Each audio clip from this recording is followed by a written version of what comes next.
I was always told, you're only a gymnast, that's your identity, that's who you are. When that was kind of stripped away from me, I literally had no idea who I was.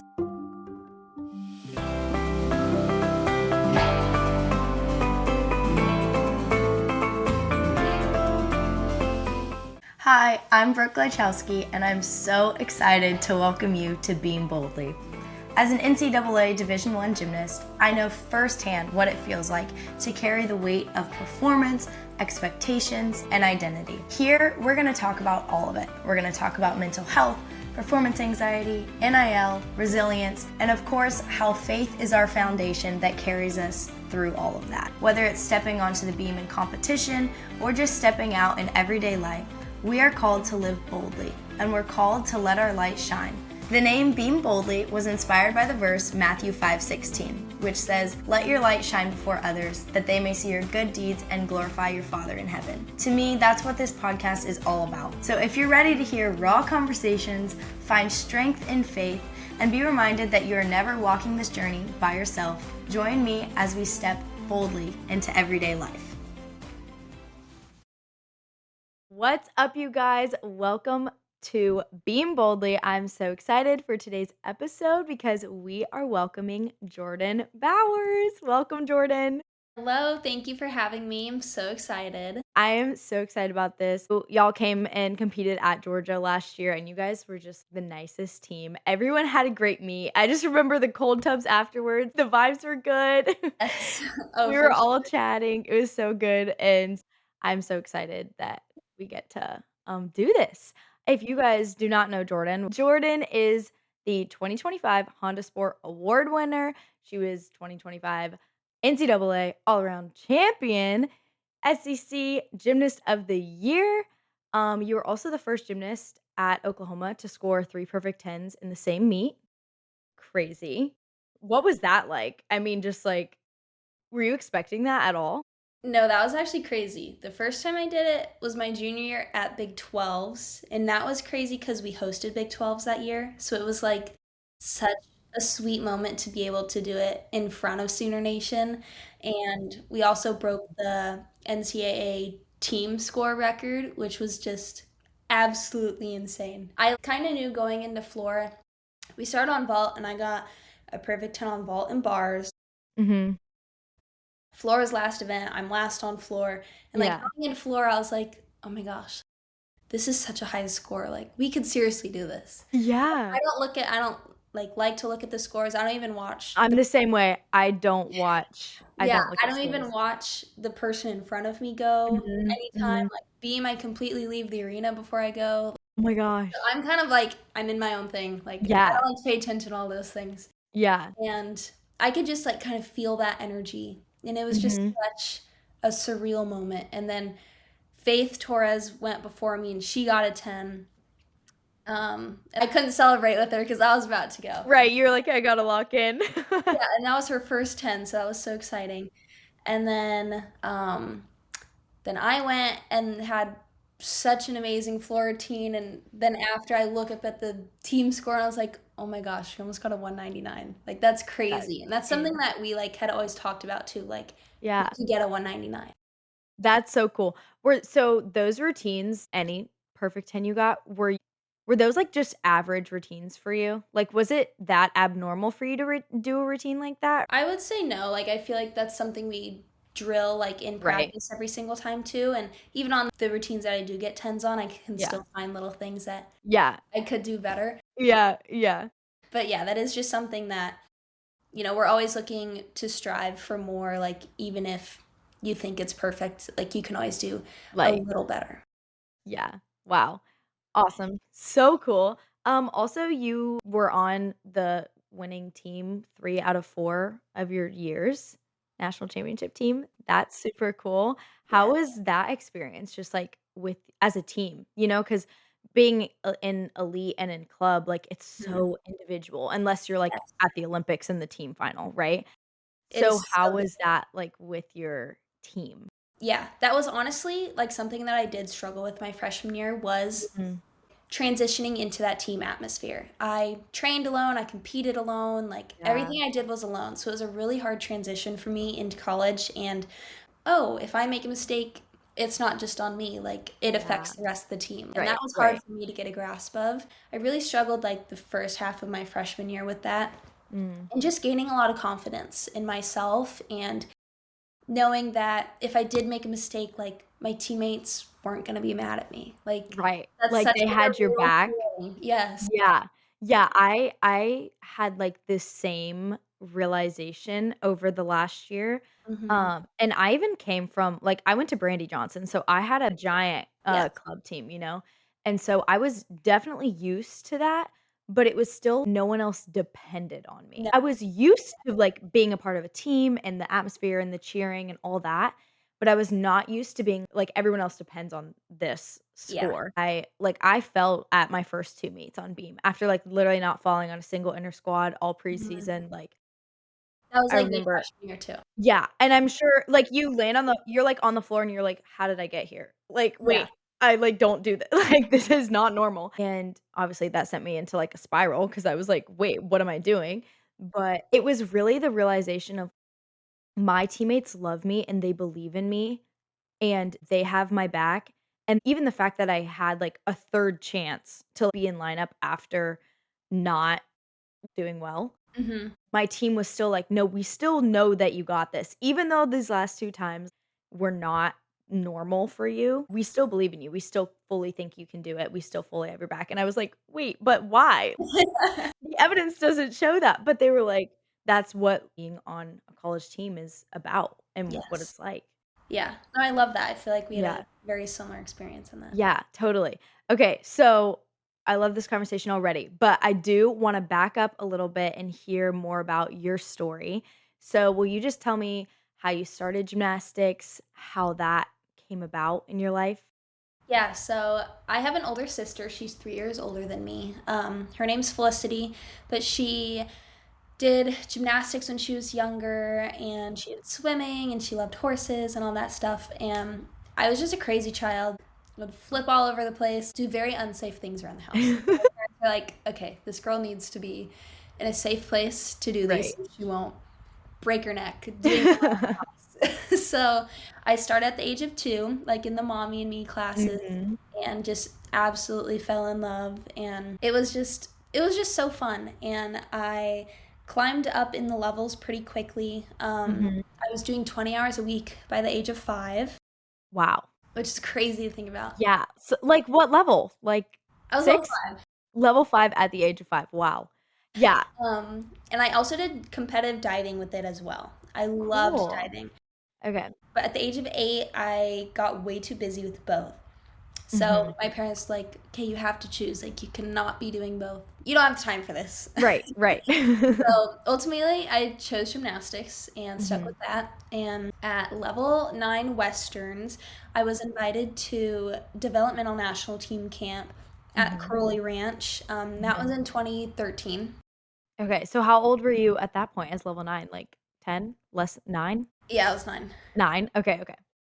Yeah, so started kind of getting into that elite world, and I was like, Olympics are always a little gymnast Oh, dream, yeah. I don't no know matter what what. gymnast doesn't have that, like, thought in Yes, their head. yes, but kind of at that age, I was like, oh my gosh, like I'm gonna go and train with national staff with all these Right. incredible gymnasts. Like it like could actually be possible. Mhm, So started really getting serious about gymnastics and training a lot more. I qualified for international elite 2015 okay. at a normal like elite qualifier meet, and I was still going to developmental national team camps then. I went to like Hope's Classic and all Okay, of okay. that, and did all the Hopes stuff. I Yeah. never did tops, but I did Hopes. Okay, so that's the one thing I did do. Okay. I did do tops, and then I Yeah. was like, "Alright, I was like not a bye." big I was like at a small gym. I'm from Right. Nebraska, so that Okay, wasn't okay. a huge thing. I was the only elite ever in Nebraska Right. at that point. So it was just like it was a very different type of route for me. And those Mhm. girls that I would go to developmental national team, like they all knew each other from tops. They all did tops together. So I'm like, oh my gosh, like Yeah, what am I you doing were here? like the random girl from Nebraska. Literally. They're like, oh my gosh, I've Gotcha. never had somebody from Nebraska. I'm like, You're like, "Oh, good to know I'm the first." That's great. yes. So that's kind of Cool. how I got into that world. Yeah. And then once I made international, or once I qualified for junior elite, Okay. Okay. started going to national team camps after that, doing like U.S. Classics, P&G championships, all of that stuff, and then would do all the verification camps, selection Yeah. camps, and I got selected for my first international assignment in 2018, the Pacific Rim Championships in Medellin, Colombia, and I won all around there, and we won team. Wow. And then I also made the Pan American Championships Mhm. games later that year in June in Buenos Aires, Argentina. And we Mhm. also won team, and I won all around there again. And then went into like elite season for the U.S., which is in the summer. Competed Right. at U.S. Classics. I got third that year. Was like really pushing difficulty, trying a bunch of new skills. So that was like kind of when I felt like I was kind of really on the brink of that breaking point. I Yeah. had gotten so much international experience. I was on national team. I was traveling so much, Mhm. and just really kind of honing in on my craft of gymnastics. And then Yeah. at the US Championships, I did not have a good day one, and then the practice day in between, I ended up getting hurt.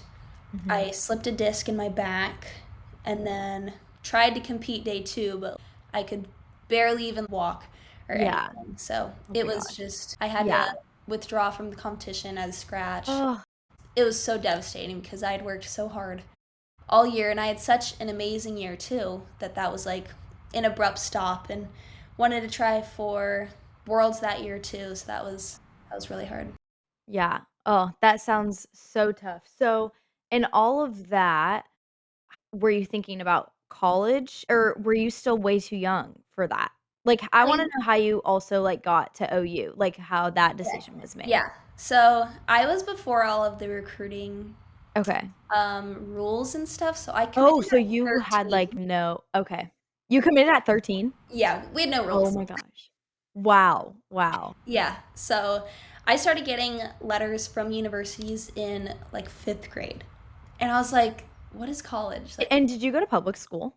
I did, Oh yes. my gosh. I just think that's so funny because you probably went into school like, "Guys, I got mail from Oklahoma," and they're like, "What's Oklahoma?" Like, Literally. Like, what's "What's college? college?" Wow. Yes. And I would go to like summer camps, and Yeah. a bunch of college coaches would come into my gym Mhm. and come and watch. It was just like such a crazy time now that I think about it, because Yeah. now like seeing all these girls come on their recruiting visits, I'm like, wow, they're so much older. Like, they Right. actually know what's going on. Yeah. Wow. Yeah, so I took two visits. I took a visit to the University of Florida, and then I visited Oklahoma, and I just absolutely fell in love with OU. I'd been Yeah. coming to summer camps since I was really young here, so I'd known Mhm. like KJ, Lou, and Tom Yeah. for a long time, and just love the atmosphere here, love the legacy, the culture, just everything about it is just Mhm. what I envisioned of like being a college gymnast. And I Yeah. always watched them on TV, and I just always wanted to be like them. So when I got Aw. offered, it was just the most You just spectacular knew, day. And like, that was the place. yeah, I committed Yeah. on my visit. So fun. Yes, and it was just such a surreal moment, and I'm Yeah. just so blessed that I'm here today. So cool. Okay, love to hear that.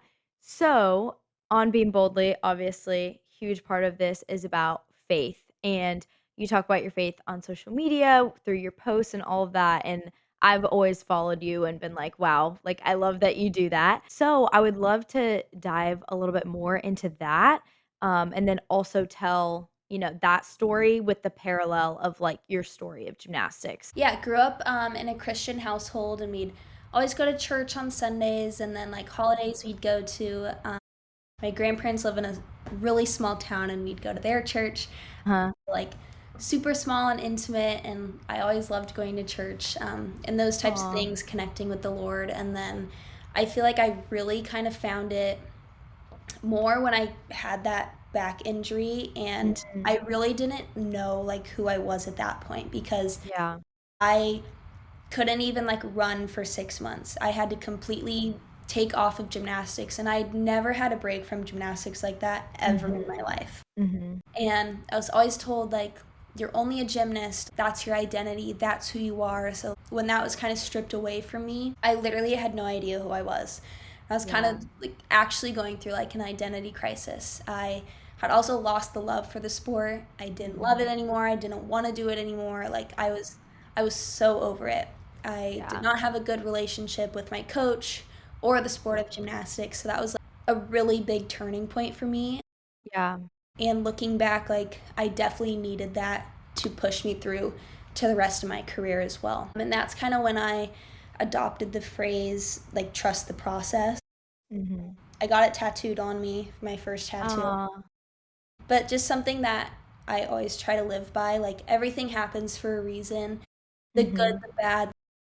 If you think like everything's against you, like it's for a reason and Yeah. God has a greater plan for you. Yeah. So that was kind of like a big turning point in my faith, like kind of bringing me like connecting it to gymnastics as well because I never Yeah. really like connected them before. Yeah, I feel like that's something that so many athletes struggle with, like gymnasts and non-gymnasts. I mean, I know for me, like, I would be like, "Oh my gosh, church on Sundays, let's go. I love this is awesome." Yes. And then, like, turn around Monday morning, and I'm like, "Oh my gosh." It I, doesn't even yeah. feel like you're the same person as you were the day before, and then you're standing at the end of the vault runway or you're, like, about to get on the beam, and you're like absolutely petrified. But yesterday, I was I was like, doing "Have great. no fear, like, I have all the faith in the world." And Yes. it's so hard to connect the dots, and, like, that's why, being boldly is, like, starting. But I love your story. I wanted to ask, so you found God in that moment of, like, "Who am I? What am I?" Mhm. Was there a person in your life, a parent, who kind of steered you in that direction, or did you have a moment where you were like, "I have nothing left. I guess it's God that I turn to?" I mean, I feel like it kind of like was my family Mm. because they never pushed gymnastics on me. They were always like, they let me choose what college I went to. If I wanted to keep pursuing gymnastics, they were all for it. If I didn't want to, they were all for that as well. It was Yeah. all for me. And they always told me if you're not having fun when you're doing it, if you're not loving it, if you're not enjoying it, then there's no point in doing it. And that was something that always stuck with me was to have fun and just to enjoy it. And I always did. But then at that point in my life, I was not. So I was like, literally what do I do with myself Yeah. because I've been doing this since 2 years old. So, and I'd spent put so much time into it, sacrificed so much. My family had sacrificed so much. So I didn't want to disappoint them. I didn't want to disappoint myself. And Yeah. I'd even called KJ and I was like, I don't even know if I want to continue with this sport. I've just lost like all the love for it. I've Yeah. lost my passion, like my why to do it. Mhm. That was just such an eye opening experience for me, and I ended up switching gyms and I Okay. ended up retiring from elite a few months later as well. My Mhm. body couldn't take Yeah. those skills and that much training. Mhm. I was doing 40 hours a week. I mean, you said you were, like, almost at, like, a peak point where you're, like, trying all these new skills, like, mentally, you were probably, like, also Yes. not, I was like, mentally able. so done. Like I was Yeah. done with myself at that point. Not that you mentally weren't able to do those skills, but mentally you had reached capacity of, "Oh my gosh," and you went from such a high to such a low so quickly. I can totally see how you were like, "Wait, whoa." Like, things Yes. change and you're like, "Wait, who am I? What am I? Where am I going?" Yeah. So, Yeah. and that was a big thing with my doctors as well, was like, Mhm. you want to continue on like the Olympic path. The collegiate path probably isn't in the future because the Olympics came before collegiate level for me. Right. So like I was aiming for 2020 and I would go in 2021. So Okay, like okay. if I kept with that skill level and that training regimen, I probably would not be able to, my body wouldn't be able to keep up Mhm. for 4 more years after that. So Yeah. it was kind of, I really just had to make a decision of what my true dream was. And yes, I'd always wanted to go to the Olympics, but representing the University of Oklahoma and competing for a college team was always my utmost dream. So gave Yeah. up elite for that dream. Yeah. Well, and obviously it was very rewarding. Yes, it was. right? Like, I can't imagine you having many, like, regrets about that Definitely not. at all. I wanted to go back to the phrase you said, "Trust the process." I love that phrase, and something that's important to remember that we can often kind of skip over in scripture or just when thinking about God is, like, God does everything in a process, right? Mhm. Like, he created the world in 7 days. Like, he coulda just done it in one snap if he wanted to, but, Yes. like, he created a process. Jesus's life was a whole process, right?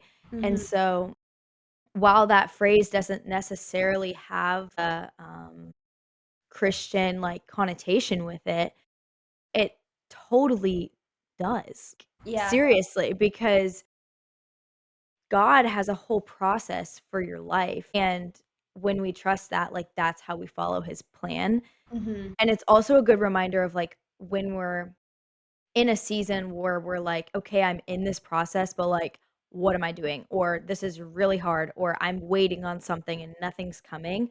It's Mhm. like, that's a part of the process that he has for you, and Yes. he works in processes, so it makes sense that you have a season for that, and a season for that, and a season for that. Yes. I love that. That's perfect. Yeah, yeah.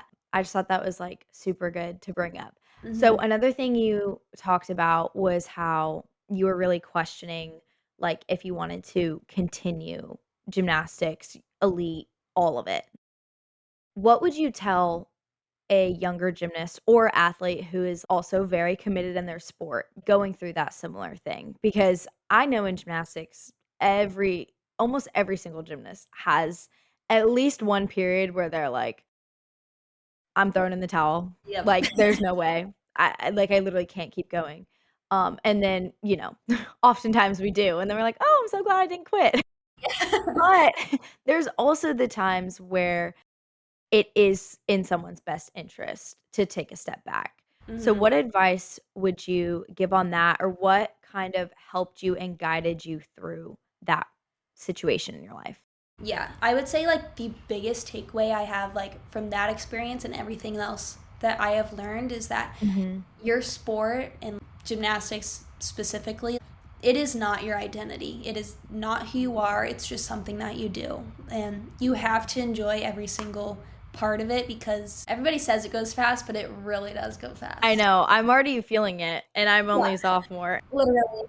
It's actually crazy. And just to enjoy it and take everything like with a grain of salt, like at the Mm, end of the day, it is just gymnastics. If you have a bad day, so be it. If you have a bad turn, so be it. You have another turn, mhm, you have another practice, you have another opportunity to get better. And you have this God given talent that not a lot of people do, especially at our point in our careers. And the mhm. fact that we even made it to college gymnastics is crazy. And it's just such a dream to be living in, never taking it for granted and just not making it your entire life as well. Yeah, yeah. Do you have, like, any practical ways that you did that, of just Hmm. making sure that, like, it wasn't consuming your whole life and identity? Yeah, I really tried to separate practice and like competitions, all of that, like keeping that in practice and out of practice, I'm Mhm, doing things that I enjoy. I'm hanging out with friends, I'm outside with my dog, hanging out with my now husband, watching movies, shopping, like mhm. doing those things that I enjoy, getting my nails done, self Yeah, care things, like all those little things that make you feel good to make sure that you feel good inside of the gym and mhm. trying not to stress about those things you can't control if you're not in the gym. Right.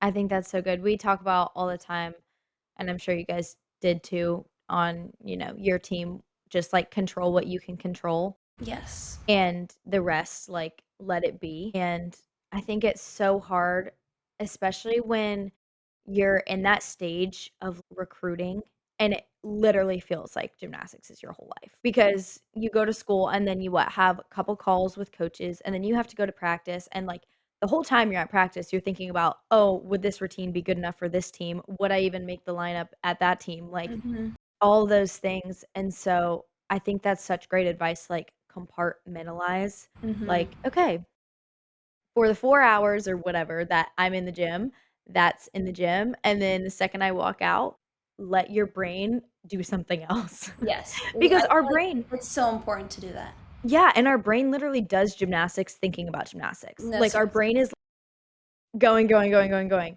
And Yes. so, such a good reminder, especially, like, when you're young too, and, you don't have you're not able to drive. You can't go take yourself to get your nails done. You can't, Yeah. drive yourself to go hang out with your friends. But making a point to be like, "Mom, can we do this? Can we watch this show? Can we" Mhm. whatever, because, my gosh, it will eat you alive. It will. Yes. It really will. Okay, so shifting to your NCAA career, um, obviously, you were one of the top, if not the top gymnast in your 4 years in the NCAA. How were you able to keep your focus and your eyes fixed on the Lord and what you know is true when the media is so loud? College gym news is saying this and that, even just like fans and then pressure. Yeah, a big thing on our team, like our team is very driven by faith, and Mhm. that is something that helped me grow in my faith as well coming here. Yeah. And I just loved that. We would all go to church together, we'd have Bible studies together, Mm. like FCA, all of those types of things, just to grow closer to the Lord. Every meet, we always pray together as a team with KJ, and it's just such a beautiful thing. I love that aspect of this team, and just seeing how that like comes into fruition as well. And our team talks about it all the time. It's a long season, and it is Yeah. exhausting. I mean, and preseason, like, should count as in season because it's, like, also so hard, I agree. and it's just, like, never ending. No, and it is like, yes, it's physically exhausting, but it is so mentally exhausting. Competing every single weekend, Mhm, having that amount of adrenaline, that amount of mhm, pressure, the media pressure, it is mhm. insane. Yeah, And being able to stay grounded, stay within your team and yourself is such an important thing, and not letting the outside noise give you anything. yeah, like, not giving it power. Yes, exactly. Yeah, So, and that's something that we talk about all the time as with our team is that outside noise. Like, and we always talk about like how pressure is a privilege. uh-huh, Like everybody putting that pressure on us and having those expectations, like it is a privilege because of the team that we are. And yeah. especially coming into the SEC, like added even more because SEC gymnastics is just unmatched. Yeah, it added pressure to every team, but, I mean, especially for you guys, Hmm. obviously being one of the top teams and then coming into, like, the other top teams Yes, and, like like, always going against the them, top you conference, know? like week Yeah, in and week yeah, out was always a test. And yeah, that was and something it's that we literally just had to anyone's game embrace. on No, any day. seriously, any day. And that was something that was big, like last year that we learned as well, my junior year Mhm, from nationals. Like we were undefeated all mhm, year, like beat the 20-year scoring record, all of that, and yeah, then just had like such an uncharacteristic day one of nationals and not even making it to day two. That was such a crazy moment, but also yeah, such an amazing learning moment for us and a moment to grow. And I mhm, feel like that honestly really helped us this year. And you could obviously see it like in our gymnastics too. And we face so much criticism in the media and so much outside noise. Like even at nationals this year, they were talking about nationals last year. I'm like, this was a year ago. Like, it's yeah, let's move like on. and I bet you guys are like, "We let it go, can y'all let it go?" Yes, like we let it go right away. Like Yeah, you can't dwell on yeah, those things, but here's the media bringing it all back up. Every right. single interview I had, they talked about it. My It's gosh, always being brought back up. So that was yeah, also something we really had to fight with this year and just try to block out all the outside noise and know what was best for us. yeah. I would love for you to dive in deeper to what that learning experience was from failure because, of course, that was for your team, like, a big failure, right? It was significant, everyone was watching, the expectation was obviously higher than that, but even in our day-to-day, failure is literally a part of gymnastics. Yes. Like, whether a failure for you is falling or just wobbling on a routine because you know that that's, like, not as good as you can do it, Hmm. we have this battle between failure and perfection nonstop. Yes. So, I would love for you to talk a little bit about how you guys handled that failure and then, like, pivoted for the next year. Hmm. Yeah, that was such a hard moment for our team. And especially, I feel like me as well, because I wanted to help lead that team to a national championship, and that was Mm. such an incredible team. Undefeated all year, all of that stuff, all those accolades that our team had. Mm. You would have thought it was like no doubt that we were going to go in and win. Yeah. And but that's the beauty of sports, you know? It's how you learn from it and how you grow from it is what changes you and separates you from the rest. So we really took it as, I feel like I let myself like kind of grieve like that night, but then the day after, like I was pissed. Like I was like, I am I so ready bet. for next year. I was like, I'm so over this. Like You're like, "Let I'm preseason start ready. right now." Yes. I was like, we are done. And even Yeah. the freshmen this year who were not on the team last year, but they were watching it at home. Yeah. I mean, You they feel it when it's your team. yes. Like, I mean, I can even say that Yeah. from watching your senior year. No, There's so for much sure. anticipation of, you're a part of it, Yes. essentially. So they So didn't physically feel it, mhm. but from them watching it and being in that environment, they knew what It it was. fired them up too. Yes. Yeah. So, and that was such a big thing was, and we had such a big freshman class. So bringing Mm. them in and really teaching them the culture and the legacy of OU gymnastics and what it means to be an OU gymnast was Mhm. such an important thing for us last year. And my senior class was truly incredible, like the most Yeah. amazing senior class. And we all worked so well together and pushed each other. We held each other accountable. Mhm. And just knowing that there's always more to give, like to never get Yeah. complacent and all of those things that can just separate you from the best. Yeah. That's so good. I would love for you to talk a little bit more about leadership too, because I think obviously it's super important no matter what team you're on, but in gymnastics, it's still an individual sport, so it's easy to, like, turn inward. How did you, like, develop as a leader from going from, like, literally being by yourself in Mhm. every competition, every practice, to then being on this team, and then, like, ultimately, your senior year, leading the team to the national championship to win it? What how did you grow in that leadership? What did that look like? And do you have advice for other people who are trying to be a leader, but they just don't know how to practically do that? Yeah, coming in freshman year, definitely the thing I lacked the most was confidence. I had all of my skills, all my routines, all of that, but it was self confidence that I lacked the most. And again, that was also not being on a team, putting all this pressure Right. on myself, like, and just doing uncharacteristic things that I did not do every single day Mhm. in those pressure situations. Carly Woodard, she was a fifth year my freshman year, but Mhm. our that senior class my freshman year was such an incredible class, just the most incredible woman, and they knew how to lead a team like no other. Mm. They really took us freshmen in under their wing, and Carly really took me under her wing. She was such an amazing leader, um, in and out of the gym, and that's something also that kind of instilled in me as well. You can do and say all you want in the gym, but it's what you do outside of the gym that really matters and what's Yeah. going to separate you. So she really helped me gain my confidence. Halfway through freshman year, we kind of had a heart to heart talk. You know what you're doing. You are so talented. You've done this a million times. There's Mhm. no reason to doubt yourself. We all have your backs. Yeah. You have all of ours. Like, we're in this together, and that's all that matters.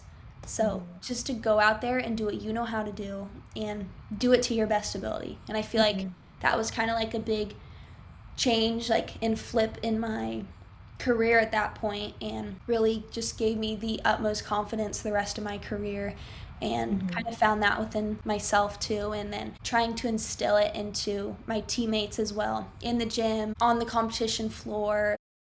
I would always love when the girls would come up to me for little pep talks and Yeah. little things just to like get them going. Like, I always love doing that for them. You don't have to be a leader just your senior year. No matter Mhm. what age you are, you have that instilled in you, and you have a voice. You know what's right, and you know Mm. in that moment what's right too. So speaking up and leading by example as well is Mhm. so important. Yeah, so good. I love that, and I feel like your team, specifically just watching from the outside, that leadership is so visible and that says something about it. When you can see the leadership from the outside, you know that that team is doing something right. You know what I mean? Yeah. And I also feel like as a freshman, like you're thinking the older girls, like they're so good. They never went through anything. They never struggled with Yeah. anything like this, but everybody goes through that. So Mhm. that was also something I wanted to also be a voice and an advocate for, especially with such a young team this year was like all of these freshmen and so many Yeah. of them competed as well. And that's hard. So Yeah. knowing that they can come to me when they're struggling because I've been exactly where they have been before. Yeah. Yeah. That's awesome. This has been an amazing conversation. Just to wrap up, I would I have 2 more questions. 1, I know you talked about the phrase "trust the process" and how that's kind of like your thing. You have a tattoo of it.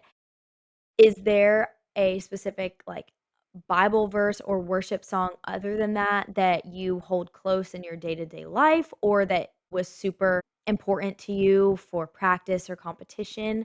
I would love for you to share that because you never know what little girl is looking for that, and it could change, Yes. their Yeah. perspective. My favorite verse is Philippians 4:13. I actually also have that tattooed on me. Mhm, But it's just something I can do all things through Christ which strengthens me.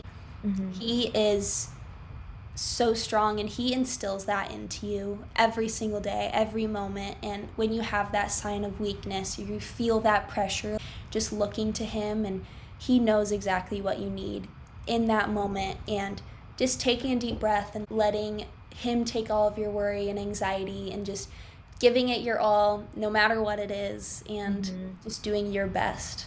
Yeah, I love that, and there's so much power in kind of like you were saying that like surrender of God, you got this. I'm going to give my all, but I know that ultimately the victory is yours. You are in control of what's happening. And we were talking actually in our team Bible study last week about how God knows what we need before we even say it. Mm-hmm.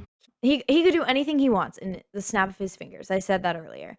But the act of you inviting him in to that, that's what changes you. Like, he can do it all on his own, but if you wanna be in on it and you wanna experience what he has for you and what it's like to accomplish something knowing that he was the reason or, like, he's what fueled you and he's the thing that gets the glory, there's so much fulfillment and joy in that compared to, like, the gosh, I have to do this. I have to get this done. It's all on me. Like everything's depending on me. Everything's weighing on my shoulders. Mm-hmm. And Philippians 4:13 is such a good reminder of just like my strength is in the Lord, not in myself, and Mm-hmm. like that's what's going to carry me through. So, Yeah. I love that you said that. Last question, what is your final piece of advice to a gymnast or a younger athlete who's just trying to navigate how their sport and their faith coexist? Yes, I would just say, give all of your trust in the Lord, all of your anxiety, anything that you're feeling, you're stressed about recruiting, you're stressed about your first competition, anything that you're prepared. He has prepared you, He has put you through these waters and He wouldn't put you through anything He knows you couldn't take on as well. So, Mhm. knowing that you're prepared for this, He's prepared you for this, and no matter what happens, everything's gonna be okay. Yeah. He's always Yeah, like, and gymnastics isn't your whole identity no matter what no, happens. exactly. Yes. Like Yeah. and just enjoying the process, really trying to enjoy it all.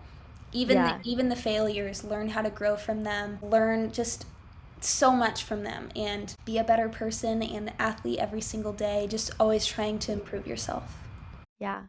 Awesome. So good. Thank you so much, Jordan. Yes, This thank has you. been absolutely amazing. Thank you guys for listening. I hope that you enjoyed. I don't know how you wouldn't have enjoyed that conversation. It was so good.